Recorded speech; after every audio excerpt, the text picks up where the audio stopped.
नमस्कार। First India के खास प्रोग्राम खास मुलाकात में आप सभी का बहुत बहुत स्वागत है और मैं हूं आपके साथ जयति मिश्रा। राजस्थान विधानसभा चुनावों का बिगुल बज चुका है। हर दावेदार रण में उतर चुका है। हर विधानसभा क्षेत्र के जायजे के दौरान आपको फर्स्ट इंडिया ने वो तस्वीरें भी साझा की जिसमें आप देख पा रहे हैं कि लोकतंत्र के उत्सव को राजस्थान की जनता मनाने के लिए कितनी उत्साहित है, कितनी तत्पर है।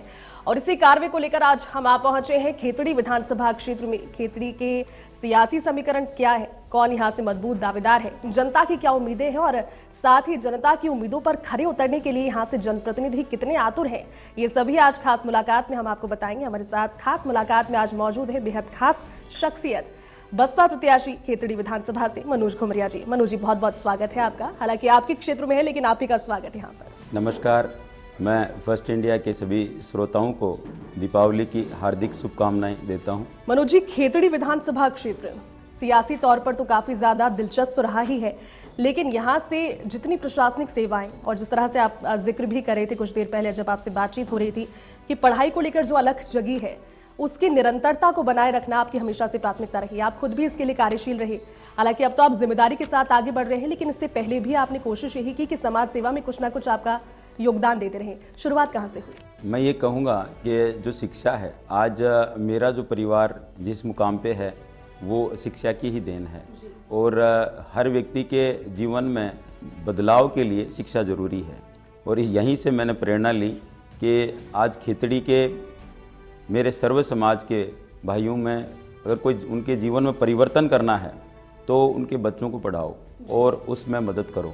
और इसी भावना से ये आज मैं चुनाव लड़ रहा हूँ इसलिए नहीं, ये काम करते हुए आज मुझे 15 साल हो गए।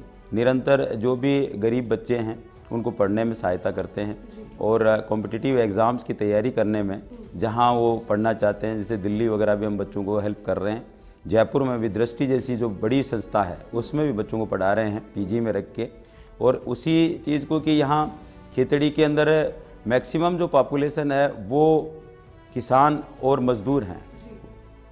ये आदमी आर्थिक रूप से अपने बच्चे को, खेतड़ी के बच्चे को सीकर या झुंझुनू, सीकर या जयपुर नहीं पढ़ा सकते, क्योंकि एक बच्चे पे आप देखेंगे कि एक साल के अंदर करीबन 3 से 4 लाख रुपए का खर्च आता है और एक गरीब आदमी इतना बड़ा खर्च अफोर्ड नहीं कर सकता।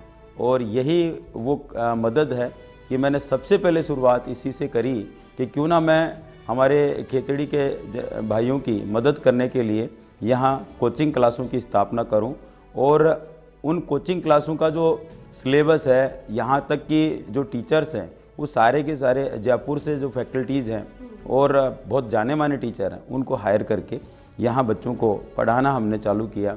साथ में इसमें अभी तक करीबन 2300 बच्चों ने दोनों जो कोचिंग क्लास है हमारी बबई और खेतड़ी में उससे अध्ययन किया। तीसरा जो संस्थान है हमने मियाड़ा में ओपनिंग किया है उसको, जिसको जल्दी ही चालू कर रहे हैं। साथ में आपके चैनल के माध्यम से ये भी कहना चाहूँगा कि इस पीरियड में 87 बच्चे सर्व समाज के राजकीय और केंद्रीय सेवाओं में सेलेक्ट हुए हैं। सबसे बड़ी खुशी की बात यह है कि जो रिजल्ट आया एयरफोर्स का, उसमें हमारी प्यारी सी लाडली बहन प्रियंका सैनी ने एयरफोर्स में अपना स्थान पक्का कर लिया। तो मेरा जो उद्देश्य है कि मैं हर घर की मदद कैसे करूं, उसकी शुरुआत मैंने शिक्षा के माध्यम से करी। बिल्कुल मनोज जी, और इससे ज़्यादा बेहतर उपहार किसी के लिए क्या हो सकता है। आप किसी को अगर मूल्यवान चीज़ कोई भेंट करें तो शिक्षा के लिए अगर आप जो अलग जगा रहे हैं, कितने परिवारों के आपने चिराग जलाए। और जब हमने खेतड़ी में प्रवेश किया, यकीन मानिएगा कि हर एक व्यक्ति की जुबान पर आपका नाम तो था ही, लेकिन नाम सिर्फ इसीलिए नहीं था क्योंकि आप उनके लिए कार्य कर रहे हैं, नाम इसलिए था कि वो आपको बड़े भाई के तौर पर, भामाशाह के तौर पर, सहयोगी के तौर पर जानते हैं। सवाल मेरी और जिज्ञासा मेरी ये जानने में रहेगी मनोज जी कि सर्व समाज का जो जुड़ाव आपके साथ में है, पहले शुरुआत इसकी कहाँ से हुई और उसके बाद में इतना जुड़ाव 36 कौम का एक साथ हो जाना ऐसे क्षेत्र में जहाँ पर जातिगत फैक्टर्स बहुत एक्टिव होते हैं? इसके लिए मैंने, जब से मैं बिजनेस में हूँ या मेरा परिवार यूँ कहें कि हम लोग सभी सर्व समाज के साथ सदैव ही हमारा सहयोग का रवैया रहा है और हम जाति देख के किसी की मदद नहीं करते, वो सामने वाले की पीड़ा देख के उसकी मदद करते हैं। और सबसे बड़ी बात यही है कि खेतड़ी के जनमानस में कई सालों से, चाहे आप उसमें गरीब कन्या विवाह से देख सकते हैं या जो हमारे ऐसे भाई हैं जिनको रोज़गार नहीं मिल रहा, एक बड़े रोज़गार के रूप में उनकी मदद करना, साथ ही साथ पूरे क्षेत्र के अंदर गौशालाओं का निर्माण मेरा अगला करके सवाल वही था। गोवंश से भी गोवंश की सेवा करना, साथ में वृक्षारोपण, मतलब हर फील्ड को टच किया है मैंने। और मेरा प्रयास यही है कि हमारा क्षेत्र भी खुशहाल हो और हर आदमी को मान सम्मान मिले। इस भावना को लोगों ने खूब सराहा है और इसी के चलते मेरे को प्यार दिया है, आज जनता ने आशीर्वाद दिया है। तो मैं मानता हूँ कि खेतड़ी सर्व समाज को कभी भी मैं उनके मान सम्मान को कम नहीं होने दूंगा। सर, ये बहुत बड़ी बात है अपने आप में, लेकिन खास बात यह है क्योंकि अब तक का जो आपका सफर रहा है लोगों के साथ, खेतड़ी की जनता के साथ, एक चीज़ तो बहुत स्पष्ट है आपके किए गए कार्यों के हिसाब से कि आपने चहुमुखी विकास पर ध्यान दिया है। आपने वृक्ष भी लगाए हैं, आपने गौ माता की तकलीफों पर भी ध्यान दिया है, आपने बच्चों की शिक्षा पर भी ध्यान दिया। लेकिन सबसे बड़ी बात है कि अब जिम्मेदारी के साथ अब लोगों के बीच में जाने के लिए तैयार है। 25 नवंबर बेहद खास, किस तरह की तैयारी? हमारे जो कार्यकर्ता हैं उन सब में इस बात को लेकर बड़ा जोश है। हमारा दीपों का त्यौहार दिवाली है, लेकिन हमारे कार्यकर्ता 3 दिसंबर को भी दूसरी दिवाली मनाने के लिए तैयार हैं। और इस चीज़ के लिए हर वो भाई, आज आप के माध्यम से कहना चाहता हूँ कि खेतड़ी में ही नहीं, अभी तो मैंने पूरे राजस्थान में 18 साल में ये सेवाएं दे रहा हूँ। ये गरीब कन्या विवाह से बहुत टाइम से जुड़ा हुआ हूँ। जहाँ भी सामूहिक विवाह सम्मेलन होते हैं उनमें मैं बढ़ चढ़ के भाग लेता हूँ। और खेतड़ी में तो विशेष रूप से जो मेरा कोई ऐसी बहन जिसका आज सुहाग नहीं रहा और वो किस प्रकार से किन परिस्थितियों में अपने बच्चों को पालती है, उनकी मदद करना, जो विकलांग भाई है उनकी मदद करना, साथ में वो बूढ़े माँ बाप जिनकी बुढ़ापे की लाठी नहीं रही और आज उनको कौन खाना खिलाए, उनकी मदद करना, ये सारी चीज़ें वो हैं जो आपको एक नेक कार्य तो है ही है, साथ में लोगों का प्रेम और आशीर्वाद। और मुझे यही चाहिए और इन्हीं के लिए मैं राजनीति में आया हूँ। जब मेरा सबसे बड़ा लक्ष्य जो है वो खेतड़ी सर्व समाज को साथ लेके खेतड़ी का सर्वांगीण विकास और उसी दिशा में काम कर। मनोज जी, आपकी बातों में ये तो एक चीज़ वाकई में स्पष्ट है क्योंकि जिस तरह की पृष्ठभूमि रही, जितने बड़ों का आपके साथ में मार्गदर्शन रहा, डिसिप्लिन की बड़ी एक चीज़ है जो आपकी बातों के जरिए नजर आती है। अनुशासन आपके लिए बहुत इंपॉर्टेंट है, ऐसा मुझे अब तक आपसे बात करके लगा। अनुशासन की कितनी उपयोगिता आपके जीवन में? मैं मानता हूं कि देखो, जो व्यक्ति अनुशासित नहीं है वो जीवन में आगे नहीं बढ़ सकता। और अनुशासन हर क्षेत्र में होना चाहिए। और आपका सबसे बड़ी बात तो यही है कि आप हर व्यक्ति को मान सम्मान दें। वो आपसे क्या उम्मीद लेके आए हैं, हो सकता है कि आप उसका काम न कर पाएँ, लेकिन कम से कम आए हुए व्यक्ति को इस प्रकार से मान सम्मान दें कि उसकी आत्मा जो है वो ये कहे कि इसने अपने पूरे एफर्ट्स किए हैं। और यही चीज़ सबसे ज़्यादा लोग पसंद करते हैं।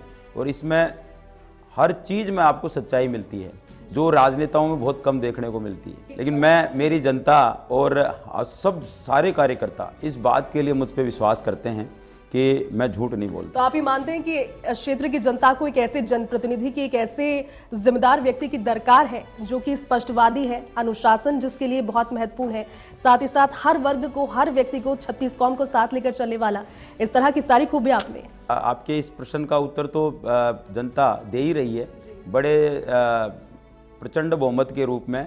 और 25 तारीख को आप देख भी लेंगे, जब 3 तारीख को रिजल्ट आएंगे, लोग बाग कहते हैं कि इनके जाति के वोट कहाँ हैं। मैं आपके माध्यम से कहना चाहता हूं कि सबसे पहले तो ये समझने की ज़रूरत है कि आप राजनेता हैं और राजनेता की कोई जाति नहीं होती है। राजनेता का जीवन सार्वजनिक होता है और हर समाज का मान सम्मान आपके लिए सर्वोपरि है। अगर आप सभी सर्व समाज को मान सम्मान नहीं देंगे तो आप न्यायप्रिय नहीं हो सकते। अच्छा मनोज जी, एक बात बताइए, क्योंकि खेतड़ी क्षेत्र में प्रवेश करने के साथ जब संपर्क लोगों से किया, आम जनता से किया, तो एक चीज़ पाई, यहाँ पर लोगों में इस चीज़ को लेकर भी कहीं ना कहीं एक आक्रोश था, कोई एक कसक थी कि जब 2 बड़ी पार्टियां अपने प्रत्याशियों को घोषित कर रही है तो एक ही परिवार पर भरोसा किया, बाहर क्या कोई विकल्प नहीं था। दूसरी चीज़, जातिवाद और विकासवाद, ये 2 ऐसे फैक्टर्स जो यहाँ पर नजर आ रहे हैं। जातिवाद जिस पर 2 बड़ी पार्टियां, ऐसा लोगों का कहना है, और विकासवाद जिसे लेकर आप चल रहे हैं, इस पर क्या आपका टेक है? एक तो हमारे क्षेत्र में ये आज की बात नहीं है। 70 साल के इतिहास में लगभग एक ही परिवार के लोगों ने एक पार्टी से तो निरंतर उन्होंने ही सत्ता हासिल करी है। और अब की बार तो दोनों ही पार्टियों ने पराकाष्ठा कर दी कि एक परिवार में दोनों टिकटें दे दी। ये नहीं देखना चाहते कि पब्लिक किसको पसंद करती है। इनके अंदर बस ये है कि इनकी समाज की जो है वो वोट ज़्यादा है, और जिस समाज के ज़्यादा वोट हैं उनको वोट मिल जाएंगे, वो प्रत्याशी जीत जाएगा। खेतड़ी अब की बार ऐसा रिजल्ट देगी जो न कि हमारे पूरे प्रदेश में, देश में भी इस चीज़ को जाना जाएगा कि सबसे बड़ी आज तक अगर कोई विकासवाद को नुकसान पहुंचाया है वो जातिवाद नहीं पहुंचाया है। जब हम एंटर कर रहे थे तो सड़कें कुछ हिस्से में टूटी हुई थी, उतनी स्मूथ नहीं थी जितनी कि लगता है कि होनी चाहिए, लेकिन कहीं ना कहीं लोगों का यही कहना था कि वो भी चाहते हैं कि जो आधारभूत सुविधाएं उन तक पहुंचे, लेकिन कहीं ना कहीं जो राजनीतिक अवहेलना है या फिर जो जनप्रतिनिधि पूर्ववर्ती रहे उनकी उदासीनता का शिकार हुआ, जिला भी नहीं बन पाया, उसको लेकर भी लोगों में काफ़ी रोष था, इस चीज़ को लेकर नाराज़गी भी थी। लेकिन आपको क्या लगता है कि वाकई में कोई ऐसा फैक्टर यहाँ पर जिसमें राजनीतिक उदासीनता के इस पूरे खेल में खेतड़ी क्षेत्र फंस कर रह गया? बिल्कुल, आप देखेंगे कि हमारे क्षेत्र ने जिन राजनेताओं की सेवा करी है उन्हें बहुत बड़े पद मिले हैं, यहाँ तक कि एक बार नहीं 3-3 बार कैबिनेट मंत्री रहे हैं और सीएम सलाहकार जैसे बड़े पद हैं। उसके बावजूद भी हमारे यहाँ पे जो मूलभूत सुविधाएं हैं उनका बड़ा अभाव है। सड़कों की स्थिति आप स्वयं देख ही रहे हैं। हमारे हॉस्पिटल के अंदर मैं आपके माध्यम से कहना चाह रहा हूँ कि एक सोनोग्राफी की व्यवस्था नहीं है, जो एक सामान्य सी जाँच है आज की तारीख में, और ये चीज़ें दर्शाती हैं कि व्यक्ति की नीयत जो है वो खेतड़ी को कभी खेतड़ी का विकास करने की थी ही नहीं, और यहाँ पक्ष और विपक्ष जैसा भी कुछ नहीं है। इस चुनाव में विशेष रूप से खेतड़ी जनमानस के साथ ये था कि कोई विकल्प नहीं था, और उस विकल्प के रूप में ही आज मुझे देख रहे हैं। और इसलिए मैं आपको कहना चाहता हूँ कि खेतड़ी का हर, मेरे बूढ़े बुज़ुर्ग माँ बाप जो भी हैं और मेरी माताएं, नौजवान साथी और प्यारी बहनें, आपको 25 तारीख को बड़े जोश के साथ में ये देखने को मिलेगा कि खेतड़ी का जनमानस कहाँ जा रहा है, और इस चीज़ के लिए आप लोग सब 3 तारीख को रिजल्ट के रूप में देखेंगे। बिल्कुल मनोज जी, उम्मीदें यही है कि जो जनता के लिए बेहतर हो वो ही हो। आगे भी मनोज जी के साथ में बातों का सिलसिला यूं ही जारी रहेगा। यहाँ रुकने एक छोटी सी ब्रेक के लिए जल्द होंगे हाजिर।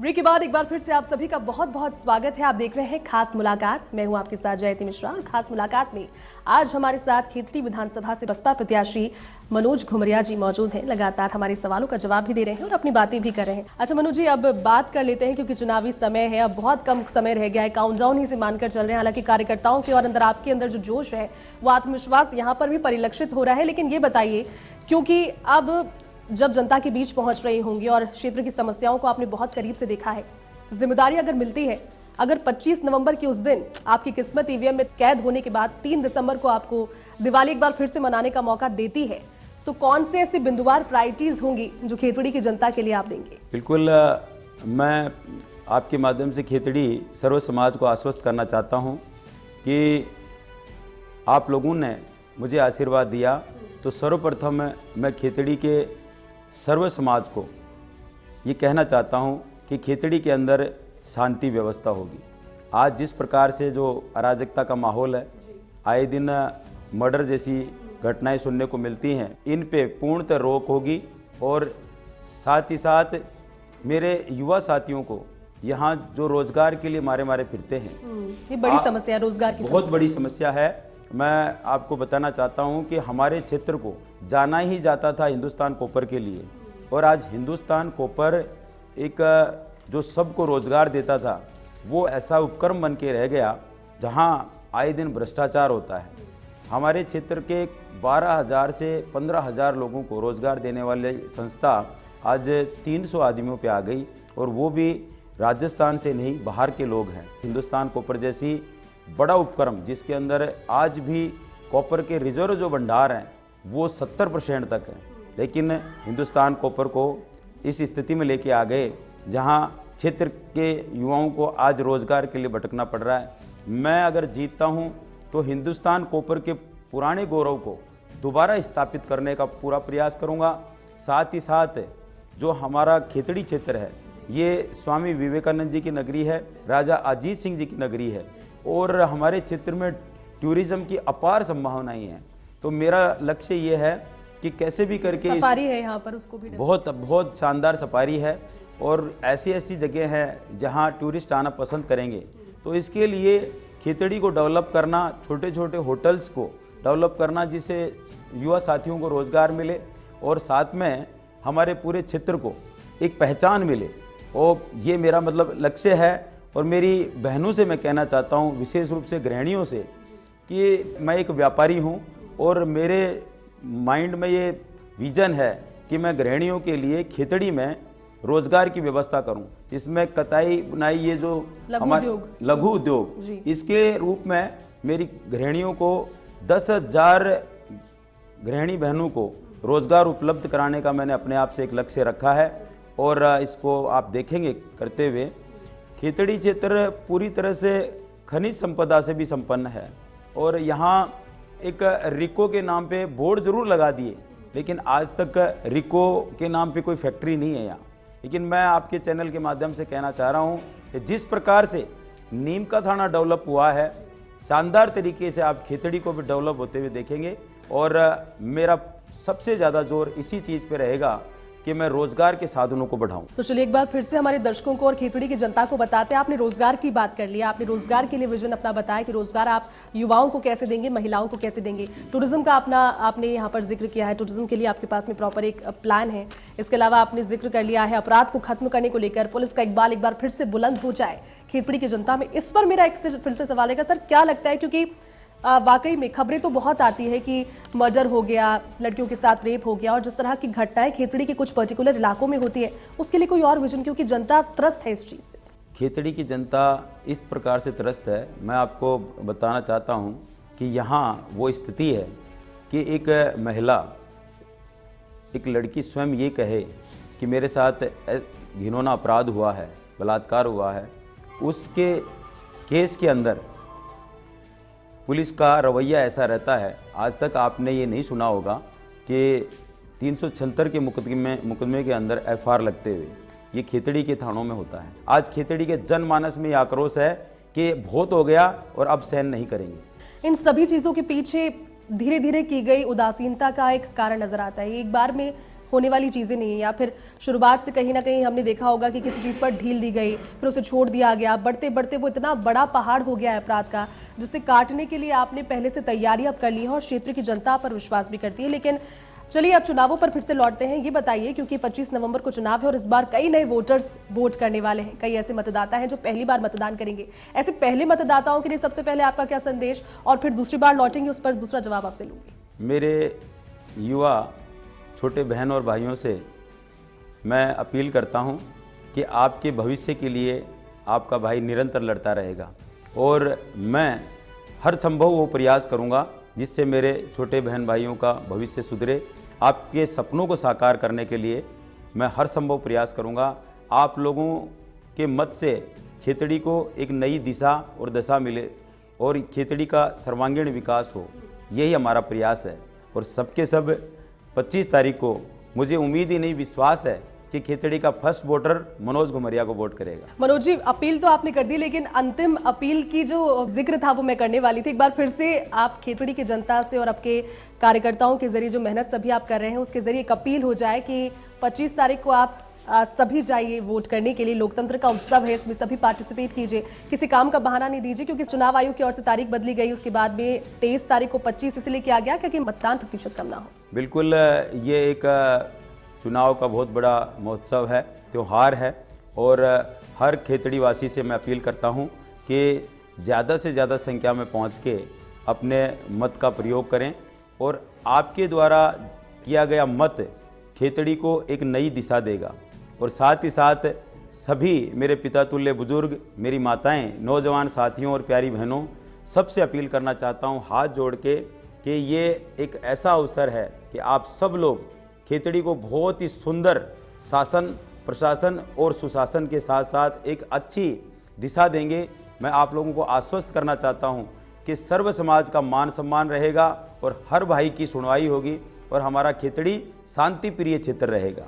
बहुत बहुत धन्यवाद आप सब लोगों का। बिल्कुल मनोज जी, और जो खेतड़ी के कायाकल्प करने की एक तरीके से आपने प्रतिज्ञा ली है, हम चाहेंगे कि आप उसमें कामयाब भी हों और आपको बहुत बहुत शुभकामनाएं फर्स्ट इंडिया की ओर से भी। समय निकालने के लिए बहुत बहुत धन्यवाद सर। धन्यवाद, आपका भी बहुत बहुत धन्यवाद, आपके दर्शकों का भी बहुत बहुत धन्यवाद। तो देखिए, खास मुलाकात में आपने देखा और सुना, आपने विजन भी सुना उनका, क्योंकि बता रहे हैं हमारे साथ में मनोज कुमरिया जी लगातार कि खेतड़ी के कायाकल्प के लिए क्या प्रतिज्ञा उनकी है, क्या नहीं किया गया, क्या वो करने वाले हैं, लेकिन इसके लिए करना 25 तारीख को आपको वोट होगा और वोट के लिए जो अपील है वो आपने सुन ली। चलिए, अभी की खास मुलाकात में बस अभी इतना ही, तब तक के लिए हमें दीजिए इजाजत, नमस्कार।